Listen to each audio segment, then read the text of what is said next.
Salam Jemaat GKK Donggala dimanapun kita semua berada. Bagaimana kabarnya? Semoga kita semua dalam keadaan baik dan terus menikmati berbagai berkat rahmat Tuhan dalam hari-hari. Puji nama Tuhan, hari ini kita sudah dibangunkan dengan kekuatan dan kesegaran baru. Karena itu sebelum kita lebih lanjut memasuki hari-hari di sepanjang minggu ini, terlebih dahulu, mari kita datang kepada Tuhan untuk beribadah. Karena itu, bagi kita yang sudah menyiapkan hati, mari kita semua bangkit berdiri dan kita bersaat teduh.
Panggilan beribadah dari Mazmur 86 pada ayatnya yang ke-12.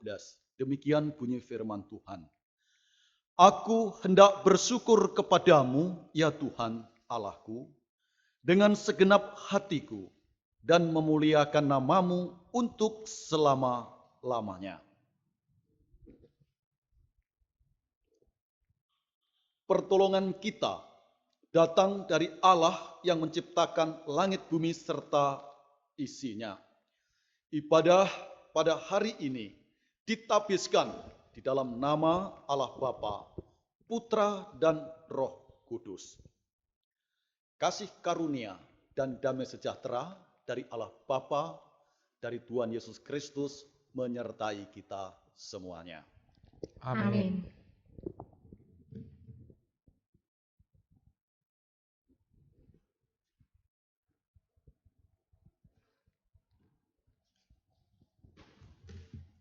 Saudaraku yang kekasih di dalam Tuhan, dengan masih tetap berdiri, kita menaikkan pujian syukur kita di hadapan Tuhan lewat KPPK nomor 13. Allah Bapa hadir dalam bait sucinya.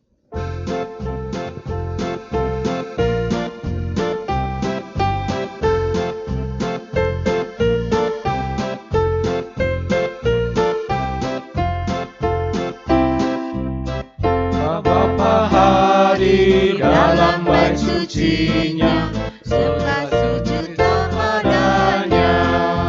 Umatnya pujilah pada Yang Pengasih, bertelut dan menyembahlah. Pujilah padanya, besarlah berkat-Nya, ajaiblah kasih-Nya.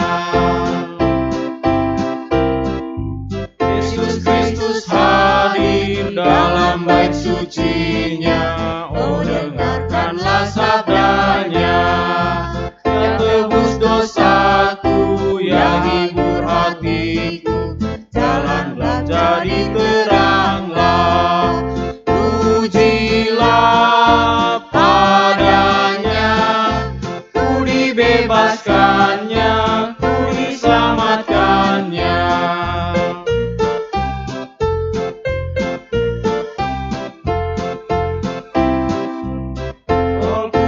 Hadir dalam bait sucinya dan diam di dalamku.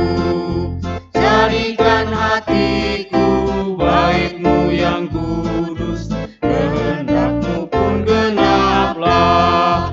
Pujilah padanya dalam bait kudusnya, selamanya puji Dia.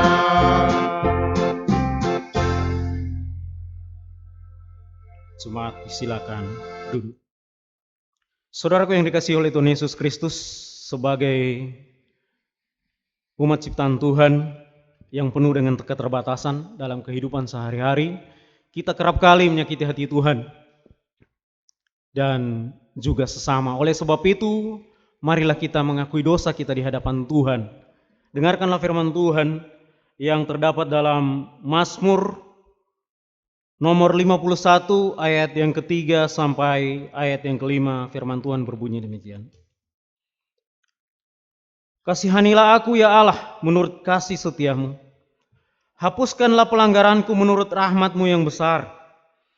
Bersihkanlah aku seluruhnya dari kesalahanku, dan tahirkanlah aku dari dosaku. Sebab aku sendiri sadar akan pelanggaranku. Aku senantiasa bergumul dengan dosaku. Sebelum kita berdoa untuk mengakui dosa kita bersama-sama di hadapan Tuhan, mari kita naikkan pujian Tuhan, ku mau pulang, dalam KPPK 177.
Pulanglah, jangan terlantar. Pulanglah, jangan terlantar.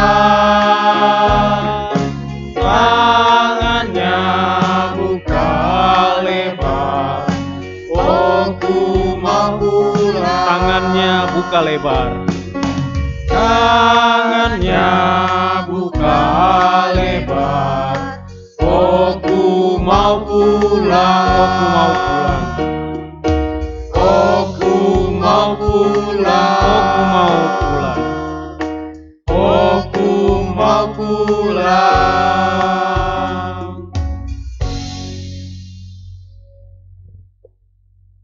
Kita satu di dalam doa.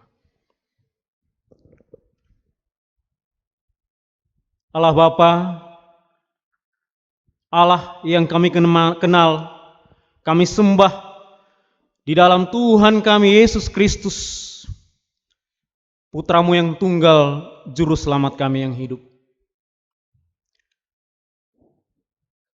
Kiranya oleh kebesaran kasih-Mu Engkau berkenan mengampuni kami atas pelanggaran dan dosa-dosa kami yang kami perbuat ketika kami menyakiti hati sesama kami melalui tutur kata, tingkah laku, perbuatan kami, bahkan ketika kami menyakiti hati Tuhan dalam kehidupan kami sehari-hari, baik secara sengaja maupun tidak. Biarlah ya Tuhan dalam ibadah kami pada hari ini, oleh pengampunan yang Kau berikan bagi kami sehingga kami layak di hadapan Tuhan, sehingga kami layak menerima lawatan Tuhan, sehingga pujian dan penyembahan kami sungguh menjadi pujian penyembahan yang berkenan di hadapan Tuhan, yang memuliakan, meninggikan, dan membesarkan nama Tuhan selalu. Ampunilah kami Tuhan atas dosa-dosa kami. Di dalam nama Tuhan kami Yesus Kristus, Juru Selamat kami yang hidup, penebus dosa kami berdoa. Amin. Dengarkanlah berita anugerah yang terdapat dalam firman Tuhan dalam Matius pasal yang ke-11 ayat 28.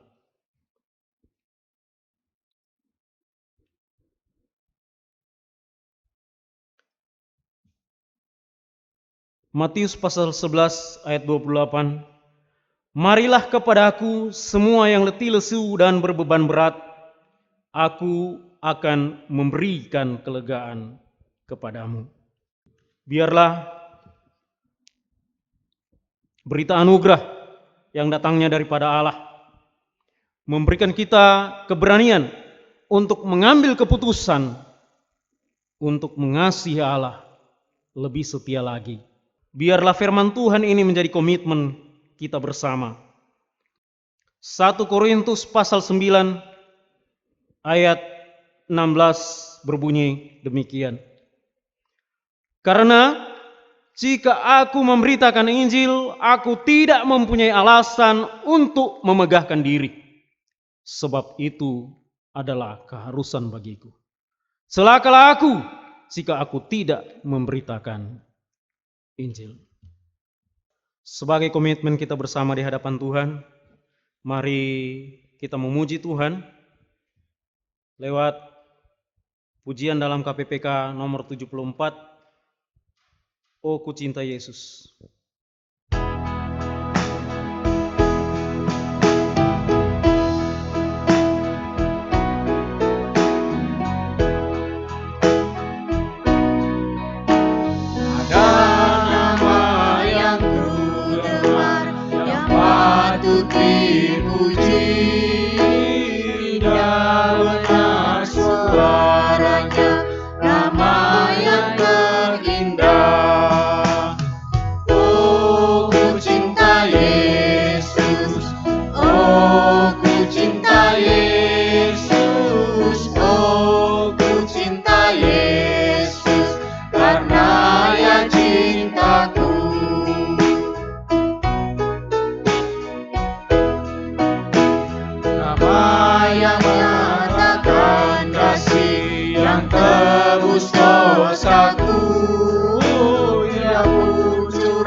hatiku yang menanggung sengsaraku dan semua bebanku. Oh, ku cinta Yesus, oh, ku cinta Yesus, oh, ku cinta Yesus, karena Ia cinta. Oh, ku cinta Yesus. Oh, ku cinta Yesus, oh, ku cinta Yesus, oh, ku cinta Yesus, karena Ia cintaku. Saya jemput jemaat untuk bangkit berdiri. Tiba saatnya kita akan bersama-sama belajar kebenaran firman Tuhan dan menjambut pemberitaan firman Tuhan. Kita memuji Tuhan dengan pujian yang berkata, Roh Kudus, Kau hadir di sini.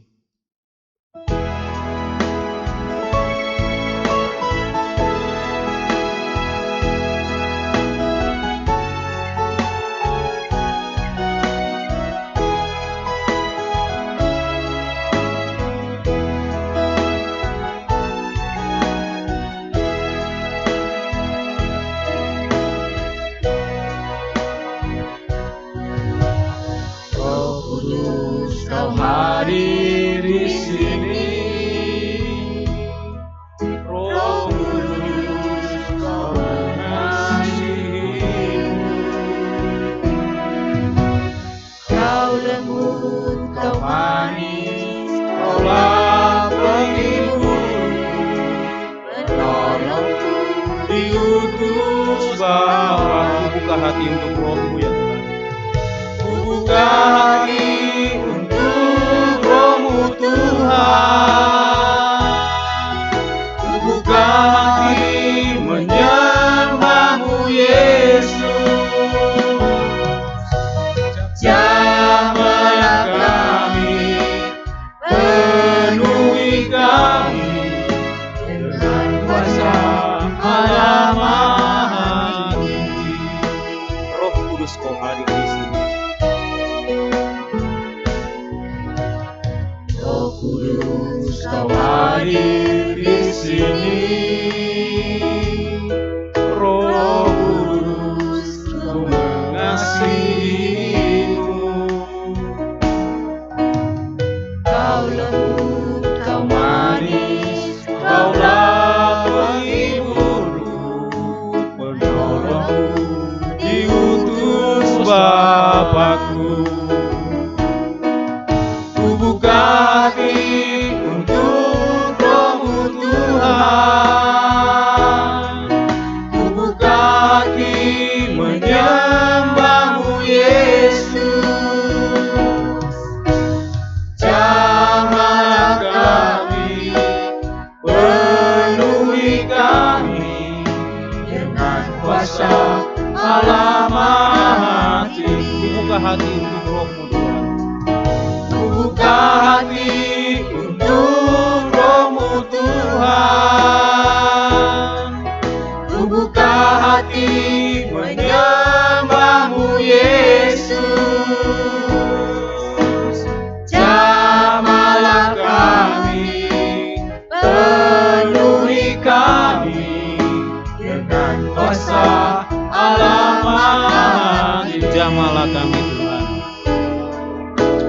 Jamahlah kami, penuhi kami dengan kuasa Allah Maha Tinggi. Jamahlah kami Tuhan. Jamahlah kami, penuhi kami dengan kuasa Allah Maha Tinggi.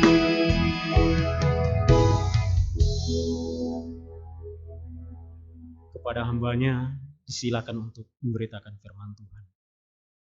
Shalom jemaat yang terkasih, mari kita persiapkan hati kita satu di dalam doa. Bapa yang baik, kami bersyukur untuk waktu kami boleh bersama-sama beribadah. Kami bersyukur ada kesempatan untuk bersama-sama merenungkan firman-Mu. Bapa, tolong kami melalui Roh Kudus, supaya firman yang kami dengar, kami dapat merenungkannya dengan baik, dan kami menghidupinya dalam kehidupan kami hari lepas hari. Terima kasih Bapa di surga, terpujilah nama-Mu. Kami menyerahkan diri kami ke dalam tangan-Mu yang penuh kasih. Demi nama Yesus kami berdoa dan bersyukur. Amin. Jemaat dipersilakan duduk. Shalom jemaat yang terkasih dalam Kristus. Saya senang bisa berjumpa dengan saudara pada ibadah pada hari ini. Mari bersama-sama kita akan membaca beberapa bagian firman Tuhan. Saya mengambil ada beberapa 3 bagian. Yang pertama kita akan membaca dari Matius pasal 28 ayat yang 18 sampai 20. Kemudian kita akan melanjutkan dalam Kisah Para Rasul pasalnya yang pertama ayatnya yang ke-6 sampai ke-8. Kemudian yang terakhir pada Yohanes pasal 14 ayatnya yang ke-15 sampai 18, kemudian di ayat yang ke-26. Jika Bapak Ibu Saudara sudah menemukannya, saya akan membacakannya untuk kita semua. Matius pasal 28 ayat 18 sampai 20. Demikian firman Tuhan. Yesus mendekati mereka dan berkata, "Kepadaku telah diberikan segala kuasa di sorga dan di bumi. Karena itu pergilah, jadikanlah semua bangsa muridku, dan baptislah mereka dalam nama Bapa dan Anak dan Roh Kudus, dan ajarlah mereka melakukan segala sesuatu yang telah Kuperintahkan kepadamu. Dan ketahuilah, Aku menyertai kamu senantiasa sampai kepada akhir zaman." Kemudian dari Kisah Para Rasul pasal yang pertama, ayat yang ke-6 sampai ke-8, maka bertanyalah mereka yang berkumpul di situ, "Tuhan, maukah Engkau pada masa ini memulihkan kerajaan bagi Israel?" Jawabnya, "Engkau tidak perlu mengetahui masa dan waktu yang ditetapkan Bapa sendiri menurut kuasanya. Tetapi kamu menerima kuasa kalau Roh Kudus turun ke atas kamu, dan kamu akan menjadi saksiku di Yerusalem dan di seluruh Yudea dan Samaria dan sampai ke ujung bumi." Kemudian yang terakhir, Yohanes pasal 14 ayat 15 sampai 18, kemudian di ayat yang ke-26. Demikian firman Tuhan. "Jikalau kamu mengasihi Aku, kamu akan menuruti segala perintah-perintahku. Aku akan meminta kepada Bapa, dan Ia akan memberikan kepadamu seorang penolong yang lain, supaya Ia menyertai kamu selama-lamanya, yaitu Roh kebenaran. Dunia tidak dapat mengenal Dia, sebab dunia tidak melihat Dia dan tidak mengenal Dia. Tetapi kamu mengenal Dia, sebab Ia menyertai kamu dan akan diam di dalam kamu. Aku tidak akan meninggalkan kamu sebagai yatim piatu. Aku akan datang kembali kepadamu." Kemudian ayat yang ke-26, "Tetapi penolong, yaitu Roh Kudus, yang diutus oleh Bapa dalam namaku, Dialah yang akan mengajarkan segala sesuatu kepadamu dan akan mengingatkan kamu akan semua yang telah Kukatakan kepadamu." Demikian sejauh pembacaan firman Tuhan. Kiranya Allah Tritunggal memampukan kita untuk dapat merenungkan firman Tuhan pada saat ini dan melakukannya dalam kehidupan kita hari lepas hari. Saudara, tak terasa sekarang kita memasuki hari yang ke-10 setelah memperingati hari kenaikan Kristus ke surga. Dan kita juga tahu bahwa hari ini adalah hari raya Pentakosta. Ketika berbicara tentang hari raya Pentakosta, tentu yang terlintas dalam pikiran kita adalah hari pencurahan Roh Kudus, atau hari di mana Roh Kudus turun dan tinggal dalam diri orang-orang percaya yang percaya kepada Bapa dalam anaknya Yesus Kristus. Namun, kita perlu melihat sedikit latar belakang dari hari raya Pentakosta di dalam konteks kehidupan bangsa Israel pada saat itu, dan bagaimana hari raya Pentakosta itu menjadi hari yang bertepatan dengan hari pencurahan Roh Kudus. Saudara, bangsa Israel pada saat itu memiliki beberapa perayaan yang biasa mereka lakukan setiap tahunnya. Dan termasuk di dalamnya adalah hari raya Pentakosta. Setiap perayaan yang dilakukan bangsa Israel memiliki makna keagamaan yang penting dalam konteks kehidupan mereka. Misalnya, dalam hal ini Hari Raya Pentakosta atau mereka menyebutnya dengan Shavuot adalah perayaan panen gandum di awal musim semi ketika buah pertama itu dipersembahkan. Jadi hari raya itu juga tidak hanya sebagai ucapan syukur, tetapi juga hari di mana mereka memperingati bagaimana Tuhan yang membebaskan bangsa Israel dari Mesir dan bagaimana Tuhan menyediakan tanah yang dapat menjamin hidup mereka. Kita dapat melihatnya di dalam Imamat pasal 23 dan juga di dalam Ulangan pasal 16. Kemudian saudara, Hari Raya Pentakosta ini juga ternyata menjadi salah satu dari ketiga hari raya lainnya seperti Hari Raya Pondok Daun dan Hari Raya Paskah atau Hari Raya Roti Tidak Beragi untuk melakukan perayaan ziarah. Nah saudara, di dalam perayaan ziarah biasanya bangsa Israel khususnya kaum pria Yahudi yang dari segala daerah akan berkumpul bersama-sama pergi ke Yerusalem untuk melakukan ziarah dan juga merayakan ketiga hari raya besar itu. Dan yang di dalamnya adalah Hari Raya Pentakosta. Saudara, kita tahu bahwa Yesus bangkit tepat pada Hari Raya Paskah. Dan selama 40 hari lamanya ia menampakkan diri kepada ke-11 muridnya, termaksud kepada para wanita, dan di dalamnya ada Maria Magdalena, dan juga kepada 2 murid lainnya yang menuju Emmaus. Setelah 40 hari lamanya, mereka kemudian berkumpul di luar kota, tepatnya di daerah Betania, untuk menyaksikan Yesus terangkat ke surga. Perlu kita ketahui bersama saudara, bahwa sebelum Yesus terangkat ke surga, Yesus mengingatkan para muridnya untuk tetap tinggal di Yerusalem sambil menanti janji Bapa tentang kehadiran Roh Kudus di tengah-tengah mereka. Para murid pun melakukan perintah Yesus untuk tetap berada di Yerusalem sambil menanti janji itu, dan pada akhirnya janji Bapa memberikan Roh Kudus kepada mereka tergenapi tepat 10 hari setelah Yesus terangkat ke surga dan tepat pada hari raya Pentakosta. Saudara, saya yakin dan percaya bahwa turunnya Roh Kudus bertepatan pada hari raya Pentakosta bukanlah sebuah kebetulan belaka, melainkan bagian dari rencana dan momen yang tepat yang Allah kerjakan bagi umatnya dan khususnya pada saat itu bagi ke-11 murid Yesus. Hal ini dapat kita lihat di dalam Kisah Para Rasul pasal kedua, di mana pada hari raya Pentakosta Roh Kudus turun dan para murid dipenuhi oleh Roh Kudus sehingga mereka pada saat itu berbicara dengan berbagai bahasa kepada orang-orang Yahudi pada saat itu yang ada berkumpul di Yerusalem merayakan hari raya Pentakosta. Dan kita lihat saudara, bagaimana Roh Kudus memampukan Petrus untuk dapat berkhotbah dan terjadinya pertobatan besar di mana 3.000 orang bertobat dan akhirnya percaya pada Kristus.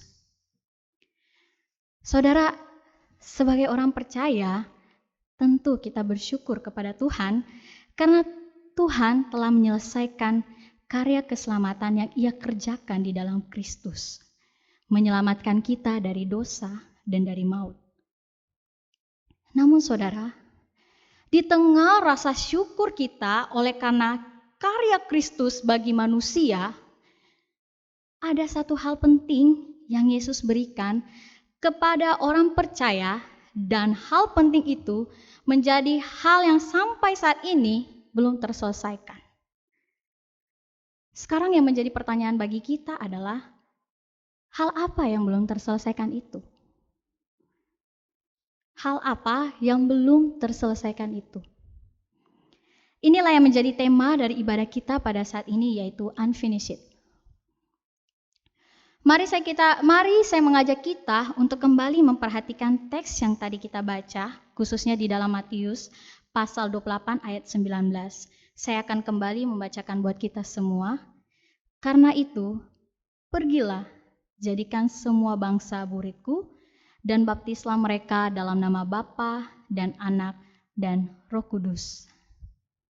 Saudara, jika kita memperhatikan bagian yang baru saja kita baca tadi, maka kita akan melihat ada 3 hal yang ditekankan, bukan? Yang pertama, kita akan melihat ada kata pergilah. Kemudian kita akan melihat kata jadikanlah. Dan yang terakhir kita akan melihat kata baptislah. Dengan melihat 3 kata ini, tentu kita merasa bahwa 3 hal ini adalah bagian yang penting. Namun saudara, jika kita mau coba untuk melihat lebih dalam lagi teks yang kita baca tadi, khususnya kalau kita melihat di dalam bahasa aslinya, maka kita akan menemukan bahwa hanya ada 1 hal yang penting yang ditekankan dalam ayat itu, yaitu kata jadikanlah murid-muridku, make disciples. Kata make disciples atau jadikanlah murid-muridku di dalam bahasa aslinya merupakan kata kerja imperatif yang menegaskan bahwa kata ini adalah sebuah perintah, sebuah komando yang harus dilaksanakan.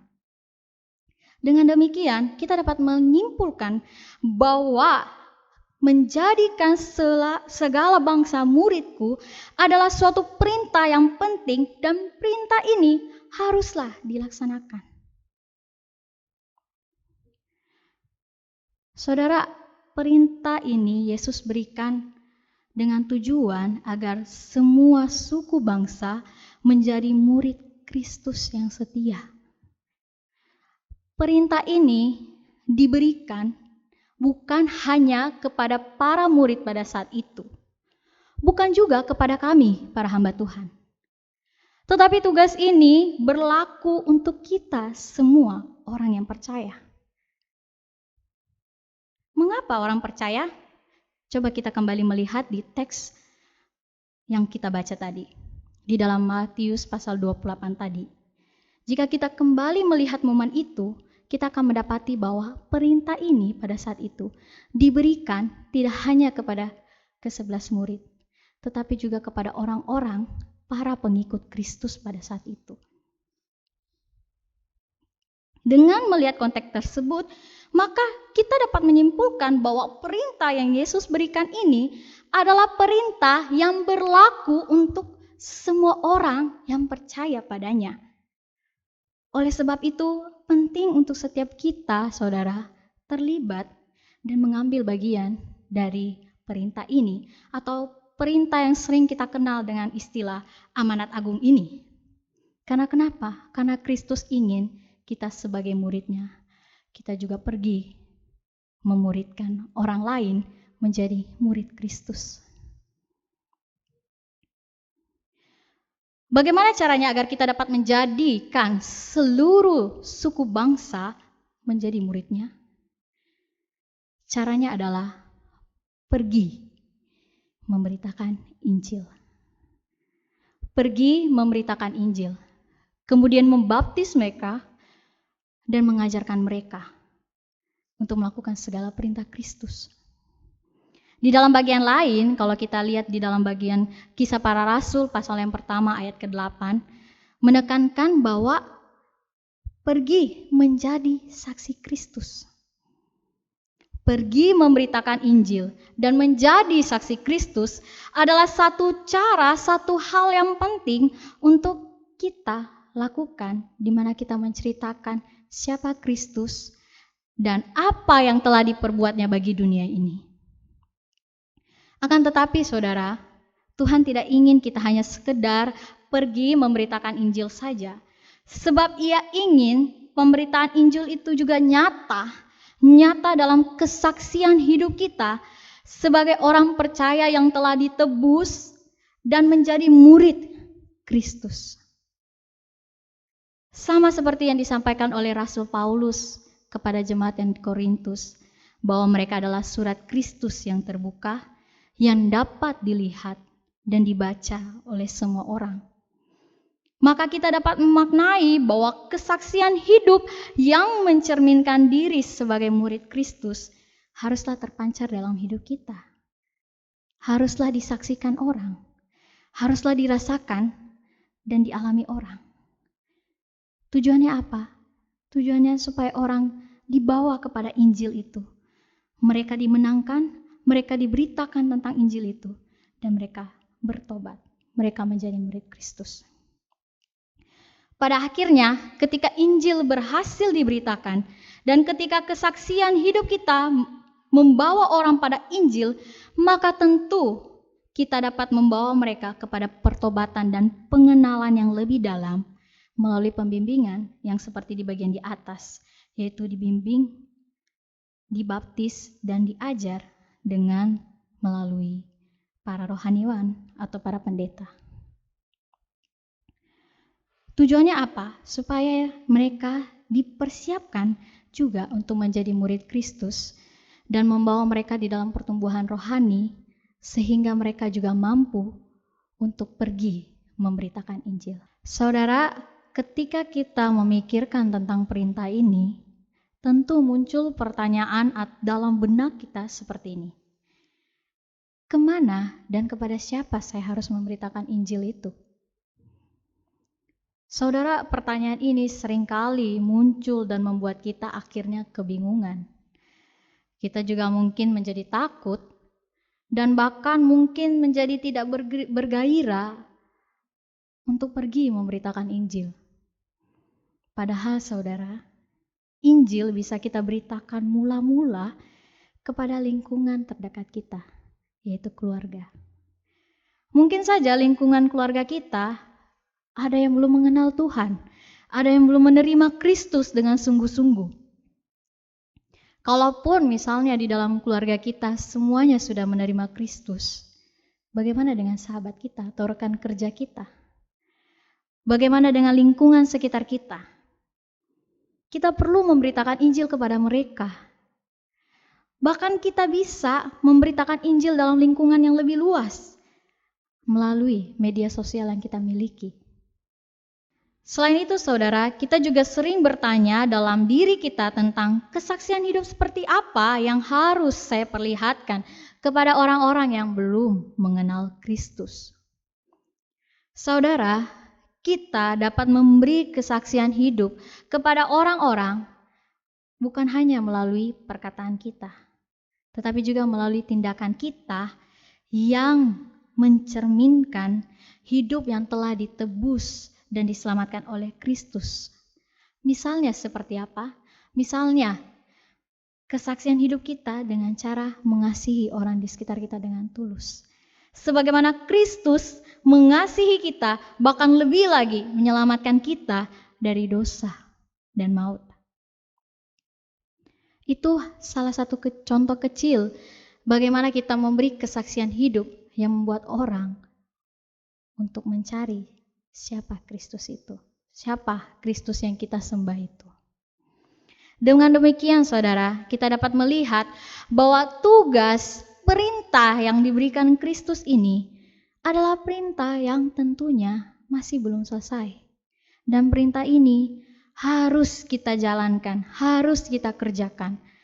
Perintah untuk menjadikan segala bangsa murid Kristus dengan cara pergi, memberitakan Injil, dan menjadi saksi Kristus yang baik dan benar adalah perintah yang penting untuk kita lakukan. Saudara terkasih, saya yakin dan tentunya kita semua yakin bahwa menjadikan segala bangsa menjadi murid Kristus adalah hal yang tidak mudah dan butuh kekuatan, hikmat, bahkan keberanian yang besar untuk melakukannya. Oleh sebab itu saudara, di tengah-tengah amanat agung yang diberikan Kristus, perintah untuk menjadikan segala bangsa muridnya, Kristus memberikan janji yang indah buat kita. Janji di mana Ia akan memberi kuasa dan menyertai kita melalui pimpinan Allah Roh Kudus. Mari kita perhatikan kembali pada bacaan kita di dalam Kisah Rasul pasal pertama ayat 8. Tetapi kamu menerima kuasa kalau Roh Kudus turun ke atasmu, dan kamu akan menjadi saksiku di Yerusalem dan di seluruh Yudea dan Samaria dan sampai ke ujung bumi. Kemudian janji Kristus ini kemudian ditegaskan sebelum perintah janji ini muncul, yaitu di dalam Yohanes pasal 14 ayat 16 dan 18 serta ayat yang 26. berkata demikian, "Aku akan minta kepada Bapa dan Ia akan memberikan kepadamu seorang penolong yang lain, supaya Ia menyertai kamu selama-lamanya, yaitu Roh kebenaran. Dunia tidak dapat mengenal Dia, sebab dunia tidak melihat Dia dan tidak mengenal Dia. Tetapi kamu melihat Dia, sebab Ia menyertai kamu dan akan diam di dalam kamu. Aku tidak akan meninggalkan kamu sebagai yatim piatu. Aku datang kembali kepadamu." Tetapi, ayat 26, "Tetapi penolong, yaitu Roh Kudus, yang diutus oleh Bapa dalam namaku, Dialah yang akan mengajarkan segala sesuatu kepadamu dan akan mengingatkan kepadamu semua yang kukatakan kepadamu." Pada bagian ini, saudara, kita dapat melihat bahwa hadirnya dan peran Roh Kudus dalam hidup kita sebagai orang percaya, khususnya di dalam pemberitaan Injil, adalah sangat penting. Mengapa? Karena Roh Kudus adalah bukti kehadiran Allah di tengah-tengah kita dan penolong kita, orang percaya. Jika kita kembali ke dalam Kisah Para Rasul 2 yang baru saja kita singgung sebelumnya, di mana pada saat itu para murid menerima Roh Kudus, dan di mana di dalam momen itu Roh Kudus menguasai mereka, bahkan memampukan mereka untuk berani memberitakan Injil pada orang-orang pada saat itu. Saudara, ketika kita sungguh-sungguh percaya dan menerima Kristus, saya percaya bahwa Roh Kudus hadir, memenuhi dan menguasai hati dan hidup kita. Melalui Roh Kudus, kita diberi kuasa untuk dapat pergi, berani menyatakan siapa Kristus itu, bahkan berani menjadi saksi Kristus bagi banyak orang. Saudara, Roh Kudus bukan hanya sekedar memberikan kita kuasa atau kemampuan untuk dapat pergi memberitakan Injil, memuridkan orang-orang, tetapi juga Roh Kudus menjadi bagian yang terus menyertai hidup kita. Ketika amanat agung diberikan, Kristus menegaskan bahwa Ia berjanji akan terus menyertai hidup kita, termasuk perjalanan hidup kita di dalam memberitakan Injil. Sampai kapan? Sampai kepada akhir zaman. Kristus menyertai kita melalui Roh Kudus. Ini adalah bentuk penghiburan dan penguatan bagi kita yang Kristus berikan bagi kita. Ketika kita merasa sendiri, ketika kita merasa banyak tantangan, banyak pergumulan, ketika kita merasa sulit untuk memberitakan Injil, sulit untuk memberi kesaksian hidup. Bahkan kalau kita dalam konteks kita saat ini, di dalam pandemik ini, Kristus memberikan Roh Kudus untuk menghibur kita. Memberi kita semangat untuk terus hidup menjadi saksi Kristus dan juga memberitakan Injil itu. Jemaat terkasih, Kristus telah menyelesaikan tugas yang diberikan Bapa untuk menyelamatkan kita semua dari dosa dan maut. Sekarang Kristus mempercayakan kita satu tugas penting yang belum selesai, tapi kita harus kerjakan dan kita harus selesaikan, yaitu menjadikan semua bangsa muridnya dengan cara pergi memberitakan Injil dan menjadi saksi Kristus dalam perkataan dan hidup kita.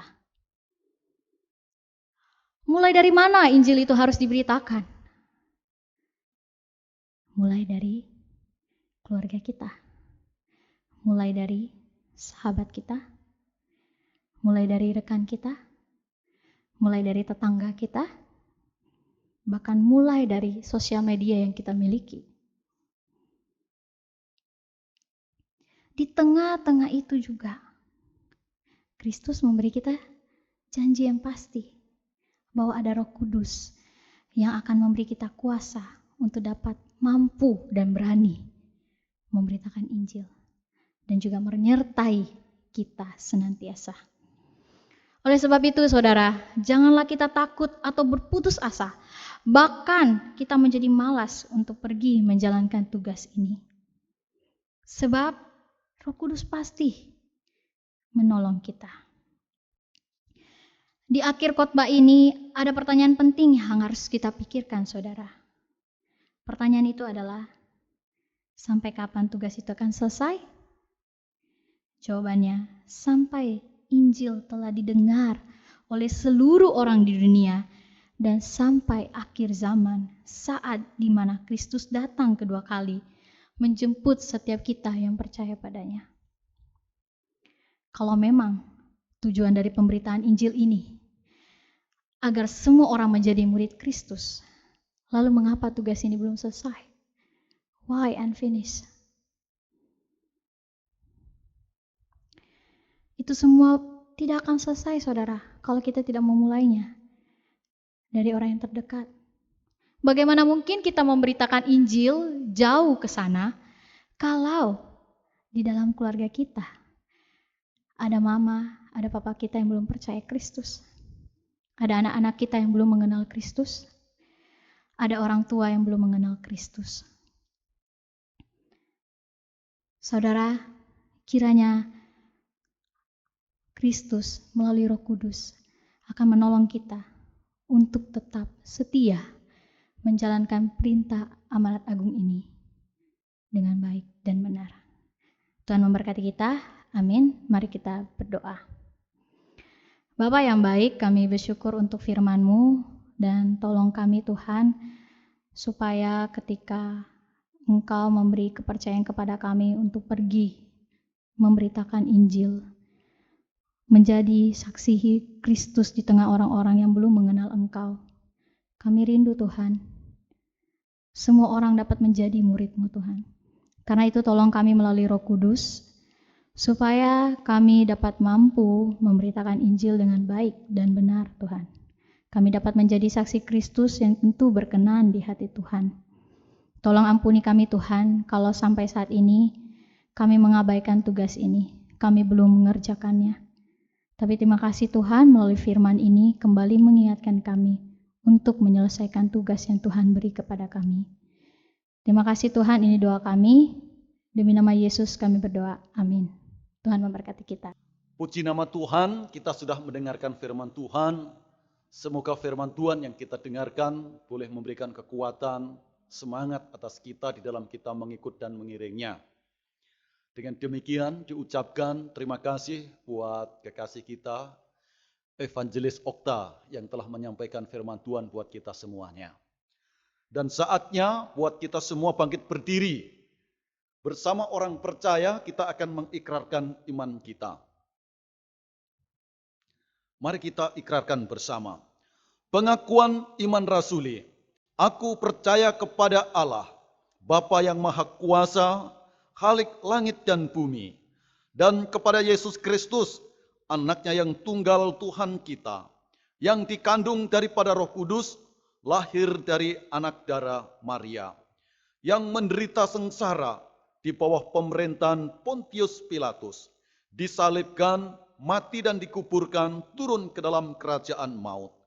Pada hari yang ketiga, bangkit pula dari antara orang mati, naik ke surga, duduk di sebelah kanan Allah, Bapa yang Maha Kuasa. Dan dari sana ia akan datang untuk menghakimi orang yang hidup dan yang mati. Aku percaya kepada Roh Kudus, gereja yang kudus dan am, persekutuan orang kudus, pengampunan dosa, kebangkitan orang mati, dan hidup yang kekal. Amin. Mari kita satu di dalam doa. Tuhan Allah Bapa yang bertahta di surga, Bapa yang terus mengasihi, terus memelihara, terus menjaga kami semua, sehingga kami bisa melewati hari-hari dengan baik dalam hidup kami semuanya.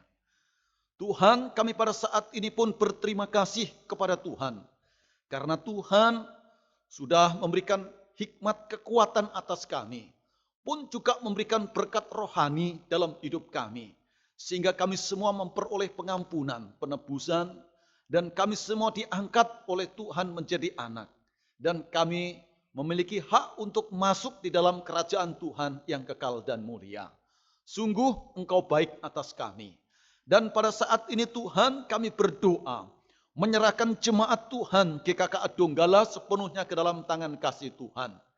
Di dalam hidup keseharian mereka, kami rindu mereka terus bertumbuh di dalam rohani. Semakin mengasihi Tuhan, semakin dewasa dalam hidupnya dalam mengikut mengiring Engkau.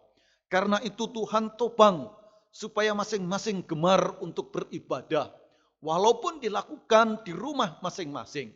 Kami rindu masing-masing pun gemar untuk membaca, merenungkan firman Tuhan.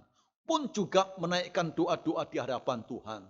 Terlebih kami rindu jemaat memiliki hati yang mau bersaksi menceritakan kebaikan Tuhan kepada banyak orang. Bapa di dalam surga, kami rindu lewat semuanya itu bisa benar-benar mendewasakan jemaat Tuhan yang ada. Sehingga dengan demikian kami memuliakan dan mengagungkan nama Tuhan. Kami berdoa menyerahkan untuk kesehatan jemaat Tuhan di tempat ini ke dalam tangan kasih-Mu. Tuhan, Engkau yang menopang, Engkau yang menjaga, supaya masing-masing tubuhnya sehat dan kuat, sehingga bisa beraktivitas dengan baik. Karena itu yang sakit Tuhan menjamah, supaya dapat pemulihan. Dan kami pun pada saat ini berdoa Tuhan, menyerahkan untuk gereja Tuhan di tempat ini ke dalam tangan kasih-Mu. Tuhan, Engkau yang memberkati menopang, di dalam mempersiapkan ibadah-ibadah yang harus ditayangkan setiap minggunya. Engkau mengatur semuanya. Buat pribadi-pribadi yang melayani, kami rindu Tuhan memberkati. Kami rindu Tuhan mempersiapkan, sehingga masing-masing dengan sungguh-sungguh untuk ambil bagian dalam pelayanan-pelayanan yang ada. Dan kami berdoa, sarana prasarana yang terus dipergunakan, Tuhan Engkau menjaga, memberkati, sehingga semuanya boleh mendukung kami, untuk membuat ibadah ini dengan baik dan menjadi berkat bagi jemaat-Mu. Terima kasih Bapa di dalam surga, terima kasih. Kami pun pada saat ini berdoa, menyerahkan untuk bangsa kami Indonesia ini ke dalam tangan kasih-Mu. Engkau bermurah hati Tuhan.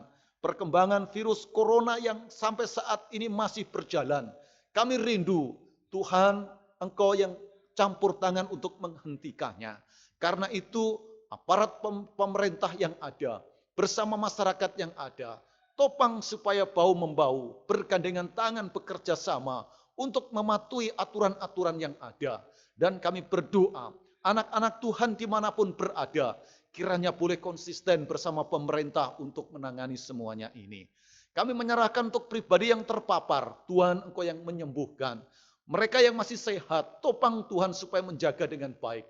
Kami mohon untuk para medis yang bekerja, Engkau memberikan kekuatan ekstra baginya. Engkau menjaga tubuh mereka sehingga benar-benar aman dan bisa memberikan pertolongan buat mereka yang terpapar. Terima kasih Bapa di dalam surga. Kami berdoa Tuhan menyerahkan untuk proses pendidikan yang ada di Indonesia ini dalam tangan kasih-Mu. Kami rindu Tuhan anak-anak bisa belajar dengan baik walaupun harus di rumah. Mereka bisa mengikuti materi-materi dengan baik. Karena itu kami pun rindu setiap anak-anak sekolah penuh kesadaran mengikuti mata pelajaran yang ada dengan baik dan teratur. Kami rindu semuanya itu bisa mencerdaskan anak-anak bangsa kami Indonesia ini. Sehingga ke depan Indonesia semakin baik, semakin maju, semakin jaya dan memuliakan nama-Mu. Terima kasih, ini doa kerinduan kami. Dan kami serahkan semuanya ini. Demi nama Tuhan Yesus kami berdoa. Amin. Kami persilahkan duduk kembali. Tiba saatnya bagi kita sekalian untuk memberi korban syukur kita di hadapan Tuhan. Biarlah kita memberi dengan sukacita, bukan dengan terpaksa. Dan terlebih lagi, hari ini adalah minggu terakhir. Dan sebagai kebiasaan jemaat kita, dijalankan 3 kantong persembahan. Yang satunya adalah dana 1.000 untuk mendukung para hamba Tuhan dalam GKKA se-Indonesia dimanapun mereka berada.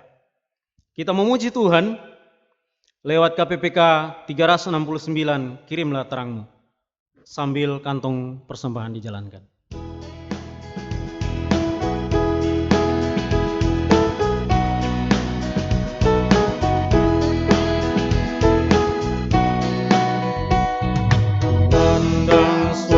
Dari sebuah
kirimlah terang Injil Tuhan. Terang Injil Tuhan pada umat semua. Kirimlah terang Injil Tuhan, kirim umat semua.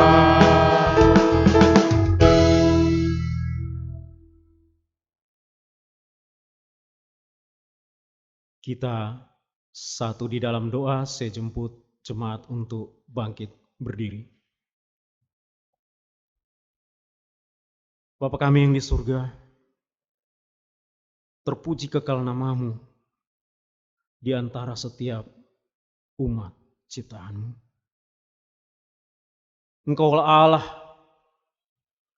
yang selalu mencukupkan segala yang kami perlu di dalam kehidupan kami. Dan kesempatan dalam ibadah kami saat ini, ada waktu bagi kami untuk memberikan korban syukur kami bagi Tuhan, untuk menunjang pekerjaan Tuhan di tengah-tengah jemaat Tuhan di tempat ini. Kiranya Tuhan memberkati persembahan kami, sekalipun kami tahu jumlahnya tidak sebanding dengan apa yang Tuhan sudah berikan bagi kami. Tapi kiranya Tuhan tetap memberkatinya sehingga sungguh-sungguh berguna bagi hormat, kemuliaan, dan keagungan nama Tuhan di tengah-tengah pelayanan dalam gereja Tuhan di tempat ini. Memberkati pribadi-pribadi yang mengelolanya sehingga dapat mengelolanya secara bertanggung jawab dan mengalokasikannya secara efektif sehingga sungguh nyata nama-Mu yang dipuji ditinggikan melalui korban syukur ini. Memberkati apa yang tersisa bagi kami sehingga dalam kehidupan kami sehari-hari kami dapat mempertanggungjawabkannya itu di hadapan Tuhan, dan kiranya apa yang kami beri ini tidak menjadi kekurangan bagi kami, tapi menjadi saluran berkat bagi kami yang berlipat kali ganda lagi, membuktikan kuasa kasih dan kedaulatan Tuhan dalam memelihara dan memberkati serta mencukupkan segala yang kami perlu di dalam dunia ini. Di dalam nama Tuhan kami Yesus Kristus, kami berdoa untuk persembahan kami. Amin. Kita akan masuk pada pengutusan sebelum kita mengakhiri ibadah kita. Arahkanlah hatimu kepada Tuhan. Kami mengarahkan hati kami kepada Tuhan. Pergilah ke dalam dunia dengan damai dan layanilah Tuhan. Bersukacitalah senantiasa dalam Roh Kudus. Amin. Dengan masih tetap berdiri, kita masuk dalam doksologi.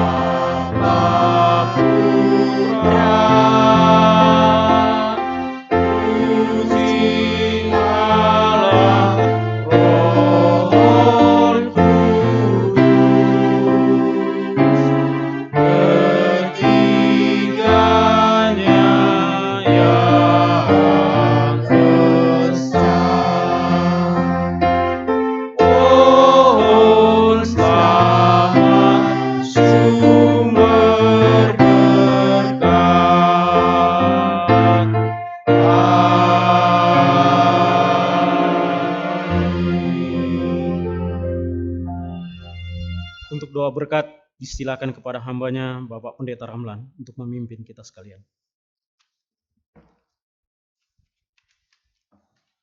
Jemaat yang dikasihi oleh Tuhan, mari kita menyiapkan hati dan pikiran kita untuk menerima berkat Tuhan. Kiranya Allah Bapa terus mencurahkan kasih setia-Nya atas kita dengan memberikan tubuh yang sehat dan kuat, sehingga kita bisa bekerja melewati hari-hari yang ada. Dan Bapa di surga terus mencukupi berbagai kebutuhan hidup kita. Tuhan Yesus kiranya terus menjaga menopang dan melindungi kita di mana kita berada, serta mengampuni dan menebus kita dari berbagai ikatan dosa. Roh Kudus terus memberi damai sejahtera serta sukacita, serta menghibur setiap kita. Dia juga yang mengingatkan segala sesuatu yang harus kita kerja dan selesaikan. Allah Tritunggal, penyertaannya sempurna atas kita semua, dari saat ini hingga Kristus Yesus datang kedua kalinya. Amin.